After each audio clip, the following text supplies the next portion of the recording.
तो ये है फ्रेंड्स सिलाई मशीन, जो कि अभी हो रहा है रात का 8 बजे का टाइम हो रहा है। ये लेकर के आए हैं और यहाँ पे इसके संग काफ़ी नट बोल्ट लिए हुए हैं और ये इसका व्हील है। तो इसको यहाँ पे सेट करने की कोशिश की जा रही है, जो कि हो नहीं पा रहा है, लेकिन धीमे धीमे कोशिश की जाती है। इसमें देख सकते हो आप, तीनों लोग लगे हैं, परी, विराट और उनके डैडा। और मैंने सोचा कि मैं शूट कर लेती हूँ, क्योंकि आप लोग के साथ भी तो मुझे को ये शेयर करना था। नमस्ते दोस्तों, कैसे हो आप सब? आई होप सब अच्छे होंगे और मैं भी बहुत अच्छी हूँ। और यहाँ पे हो रहा है घड़ी में 1 बजने वाला है यहाँ पे। तो आज ना मैंने जो वीडियो है तो बहुत देर से स्टार्ट कर रही हूँ, जो अपना व्लॉगिंग कर रही हूँ। तो इसलिए क्योंकि सुबह आज ठंड, तो आप सभी को पता है कि ठंड बहुत ज़्यादा है। और ये बिस्तर भी अभी यूं ही पड़ा था, बट मैंने अभी अभी इसको ठीक किया है। तो यहाँ पे सब लोग नहा धो के नाश्ता पानी वगैरह सब कुछ कर चुके हैं। और अभी जो है तो मतलब खाना पानी होने के बाद भी मेरा किचन में अभी काम पूरा नहीं हो पाया है, क्योंकि चलिए मैं आपको दिखा दूँ कि काम पूरा क्यों नहीं हो पाया है। तो ये देखिए किचन में, 1 मिनट में आपको पलट के दिखाती हूँ। तो यहाँ पे आप देख सकते हो बन रहा है गाजर का हलवा। तो ये पूरा हलवा एकदम बन चुका है, सिर्फ इसमें घी डाल के इसको भुजने के लिए रखा है। तो हलवा अभी आप सोचोगे कि अभी तो हलवा बना था और फिर हलवा बन रहा है। तो हलवा ठंड में ना बहुत ज़्यादा खाया जाता है और पसंद बहुत ज़्यादा किया जाता है मेरे घर में, नाश्ता वगैरह इसी से होता है। तो इस वजह से बहुत जल्दी ख़त्म हो गया, फिर से बन रहा है। और देखिए पली विराट यहाँ पे क्या कर रहे हैं, आपको दिखाते हैं चल के, क्योंकि अब बच्चे भी छुट्टी पे हैं, फ्री है और सारा नाश्ता पानी भी कर चुके हैं, पेट भी भरा है। तो फिर वो लोग अब मस्ती कर रहे हैं। चलिए आपको कैमरा बैक करके दिखाते हैं। ये देखिए परी विराट यहाँ पे बैठ के, आज हो रहा है इनका कैरम। तो कौन जीत रहा है कैरम में? प्रैक्टिस चल रही है अभी। आप लोग इतना अच्छा खेलते थे, भूल गए? हाँ, तो क्यों नहीं खेलते हो? तो ये देखिए, ये ठंड में ना बहुत ही अच्छा, ज़्यादा गेम भी अच्छा होता है कि बाहर ना निकलो और ठंड में आराम से अंदर बैठ के खेलो। और इन लोगों को ये अंदर खेलना चाहिए था, लेकिन ये लोग यहाँ हॉल में बैठ के खेल रहे हैं, क्योंकि ज़मीन में बैठ के खेलने में ना ज़्यादा मज़ा आता है इन लोगों को। तो चलिए देखते हैं बाहर का मौसम। तो सबसे पहले आपको टेम्परेचर दिखाए, अगर आपको दिखाई दे तो हम अपनी घड़ी में आपको टेम्परेचर दिखाते हैं। ये देखो, आपको दिख रहा होगा ना, ये इस साइड मेरा हाथ हिल रहा है। ये देखिए यहाँ पे अब 11 दिखा रहा है। देखिए 11 डिग्री टेम्परेचर इस जगह पे दिखा रहा है। तो यहाँ पे हम लोग दोनों लोग बालकनी में बैठे हुए हैं और आप देख सकते हो कितना धुंध जैसा दिखाई दे रहा है। तो बहुत ज़्यादा ठंड हो रही है और यहाँ पे हम लोग बैठ के कुछ देर बातें कर रहे हैं। तो ये अभी इनको कहीं जाना है और अभी अभी ये नहा के आए हैं, इनके बाल भी एकदम गीले हैं। तो बस यहीं पे ये अपने बाल भी सुखा रहे थे और सॉक्स भी चेंज कर रहे थे, क्योंकि रेडी होने को हैं, अब ये जाने वाले हैं अपने काम से। तो यहाँ पे बैठे बैठे अच्छी बातें हो रही थी और होते होते कुछ ऐसी बातें हो गई जिससे कि मूड तो ख़राब हो ही जाता है, चाहे मेरा हो या इनका हो, क्योंकि कुछ बातें ही ऐसी पुरानी उखड़ के आ जाती हैं। तो फ़िलहाल ये तो रही रोज़ की बातें। और तो अब ये भी अपने चले गए रेडी होने के लिए। तो मैंने सोचा कि लाओ अब अपना जो हॉल का एरिया है तो इसको थोड़ा सा यहाँ पे मैं क्लीन कर लेती हूँ, क्योंकि आज अभी डस्टिंग नहीं की है, सुबह से खाना पानी और हलवा वगैरह में लगे थे।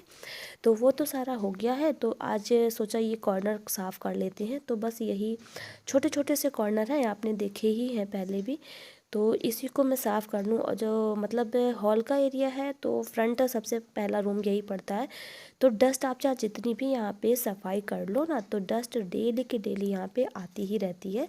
तो अभी मेरी नज़र पड़ी तो काफ़ी डस्ट दिख रही थी, तो मैंने कहा लाओ अच्छे से यहाँ पे क्लीनिंग कर लेते हैं, क्योंकि पहला रूम है और जो भी यहाँ पे आता है तो यहीं पे ही बैठना उठना होता है सबका। तो बस ऊपर से लगा के नीचे तक की पूरी शेल्फ्स और जो भी यहाँ पे सजा के रखा है, जैसे बुद्धा जी हैं और बुद्धा जी के पास ही छोटा सा क्रिस्टल का कछुआ रखा हुआ है।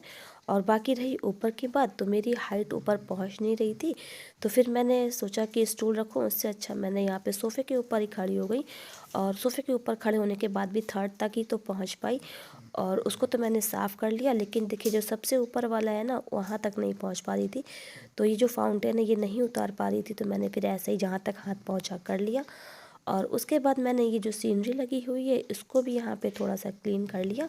साफ़ करने से क्या होता है ना, हल्की सी भी जो परत होती है साफ़ हो जाती है, तो जो भी चीज़ हो वो और भी ज़्यादा खूबसूरत लगती है, निखर के आती है। उसके बाद मैंने ये अपना फ्लावर पॉट साफ़ किया, क्योंकि ये भी वाइट कलर का है और वाइट कलर तो मुझे बहुत अच्छा लगता है, तो उसको मैंने साफ़ किया। उसके बाद हल्का फुल्का डस्ट इसमें फ्लावर में भी दिख रहा था, और यहाँ पे ना एक ये बड़ा वाला फ्लावर टूट गया, तो मैंने सोचा इसको कैसे लगाएं। तो फिलहाल मैंने इसको ऐसे ही जो उसका तार होता है उसमें फंसा दिया है। बाद में कुछ ग्लू वगैरह लगाऊंगी जिससे कि ये फिक्स हो जाए, बार बार ना निकले। और उसके बाद देखिए जो छोटे वाले बॉल का मैंने आपको दिखाया था बहुत पहले बंच, तो उसमें रेड वाले की तो नहीं टूटी है, तो इसको तो मैं साफ़ करके लगा दे रही हूँ। और लेकिन जो दूसरा वाला बंच है ना बॉल वाला, जो कि ऑफ वाइट कलर में है, तो उसकी भी एक बॉल भी टूट गई मेरे से साफ़ करते में, तो उसको भी मैंने यूँ ही फंसा दिया अभी। और जब वाला फ्लावर मैं जोड़ूंगी तभी मैं इसमें भी थोड़ा सा ग्लू लगा दूंगी, जिससे कि ये वाला भी बॉल फिक्स हो जाए, वरना फिर ऐसे बार बार गिरेगा तो इधर से उधर हो ही जाएगा। तो कर दिया मैंने अपना फ्लावर पॉट भी क्लीन। उसके बाद सोफ़ों पे भी मैंने लगे हाथ कपड़ा मार ही दिया, क्योंकि हल्की फुल्की डस्ट ऊपर से आई है तो वो भी, और जो डेली वाली है वो तो है ही। उसके बाद मैंने यहाँ पे सोफ़े के कपड़े भी चीके। कपड़े तो मुझे यहाँ पे चेंज भी करने हैं, क्योंकि काफ़ी टाइम हो गया चेंज नहीं किए हैं, लेकिन अभी नहीं कर रही हूँ चेंज, क्योंकि मौसम बहुत ही ज़्यादा ख़राब है और कपड़े चेंज करूँगी तो फिर वॉश भी करने हैं, और ऐसे अगर हटा देती हूँ तो फिर यूं ही रखने पड़ेंगे, तो कपड़ों का ढेर अलग से लग जाएगा। तो मैंने सोचा कि जब मौसम खुल जाएगा तब इसको यहाँ पे चेंज भी कर लूँगी कपड़े, और लगे हाथ ये कपड़े मेरे धुल भी जाएंगे। तो यहाँ पे मेरी डस्टिंग भी हो चुकी है, जो कि सोफ़े पे भी काफ़ी डस्ट दिख रही थी, जो कि रोज़ का रोज़ झाड़ो उसके बावजूद भी ना डस्ट आ ही जाती है। और तो मैंने सोचा कि लाओ आज कुछ काम नहीं है, फ्री हूँ, तो मतलब सारा काम ख़त्म हो चुका है, तो मैंने सोचा लाओ इस कॉर्नर का जो रैक शेल्फ्स लगी हैं तो इसको आज साफ़ कर ले, तो बस वही साफ़ कर रही थी। और अब हो गया है तो अब देखने में भी अच्छा लगता है, साफ़ सुथरा एकदम। और सोफ़े वगैरह भी साफ़ कर दी। इसके कपड़े चेंज करने थे बट अभी नहीं कर रही हूँ, इसलिए क्योंकि मौसम बहुत ख़राब है। कल मैंने वो दिखाई थी सिलाई मशीन का नीचे का स्टैंड, तो चलिए दिखाते हैं आपको पूरा। अभी पूरी तरह से वो सेट नहीं हो पाया है, फिलहाल आपको मशीन दिखाते हैं। तो ये देखिए ये है मशीन, इसको अभी हमने खोला नहीं है इसलिए ना, क्योंकि ऊपर का जो हिस्सा होता है पैर से चलाने वाली मशीन ली है, क्योंकि हाथ वाली पहले थी तो उसको हम अच्छे से यूज़ नहीं कर पाते थे, तो पैर वाली ले ली है। तो चलिए दिखाते हैं अभी ऊपर का जो हिस्सा है ना वो किस तरह से रखा हुआ है।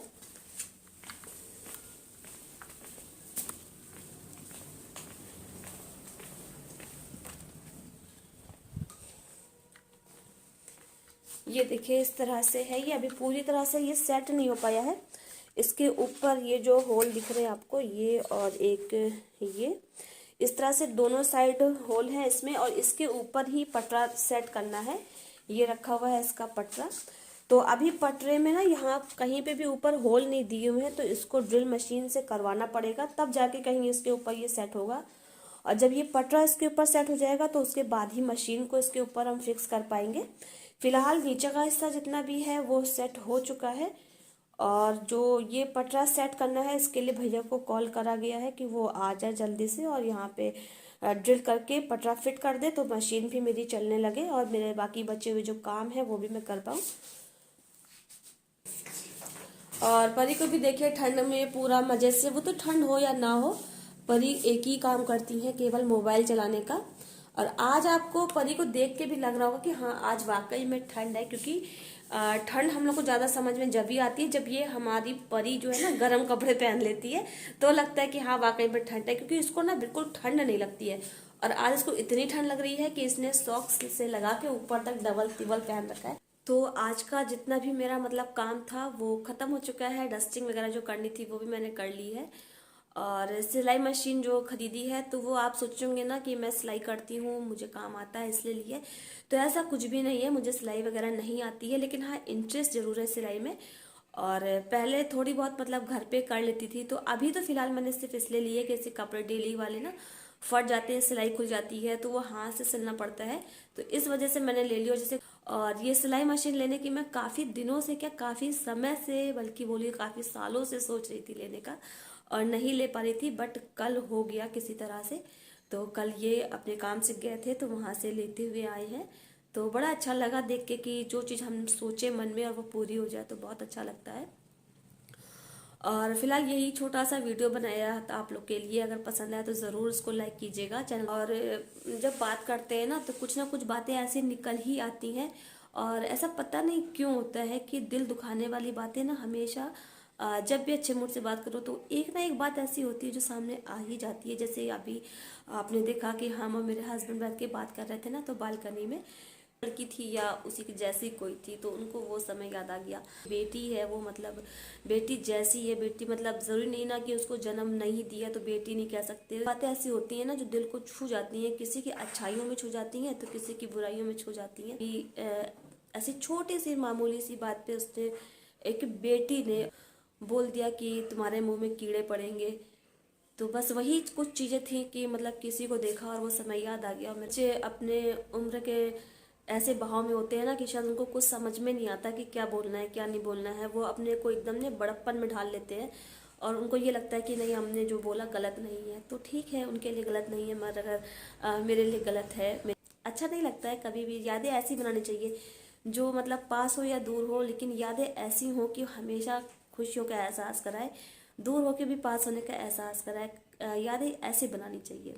तो चलिए, ये तो जी हर परिवार में होता है और ज़रूरी नहीं ना कि इतना ख़राब भी होता होगा। पता नहीं मुझे, लेकिन हाँ मेरे साथ जो हुआ है तो मैंने आपके साथ शेयर किया। और चलिए यहीं पे एंड करते हैं अपने ब्लॉग को। छोटा सा नहीं, बहुत ही छोटू सा मेरा ब्लॉग था आज का। पसंद आए अगर तो लाइक कर दीजिएगा, बहुत ज़्यादा पसंद आ जाता है तो सब्सक्राइब भी कर दीजिएगा। अपना प्यार सपोर्ट इसी तरह से बना के रखिएगा हमेशा, क्योंकि मुझे ना अभी बहुत ऊंचाइयों पे जाना है। ये सक्सेस मैं जब पा सकती हूँ जब आपका सपोर्ट और आपका प्यार मेरे साथ होगा। तो आपके प्यार और सपोर्ट के बिना तो कुछ भी नहीं कर सकते। तो इसलिए प्लीज़ अपना प्यार और सपोर्ट बना के रखिएगा। तो चलिए मिलते हैं नेक्स्ट व्लॉग में, तब तक के लिए bye bye. Thanks for watching. अपना ख्याल रखिए, घर पे रहिए, पूरी एहतियात बरतिए, क्योंकि कोरोना जो है ना तो फिर से थर्ड लहर है, आई है नहीं आई है, आएगी नहीं आएगी। लेकिन अपने को जागरूक रहना चाहिए कि पानी पीजिए और काढ़ा बना के पीजिए। घर में सभी लोग के काढ़ा बनता है कभी जब, लेकिन बनता कब है जब हमें कोई प्रॉब्लम होती है। लेकिन नहीं, ऐसा नहीं है। अब आप वैसे भी काढ़ा बना के पीजिए, गर्म पानी पीजिए, कोरोना को मात दीजिए, खुश रहिए। Bye bye.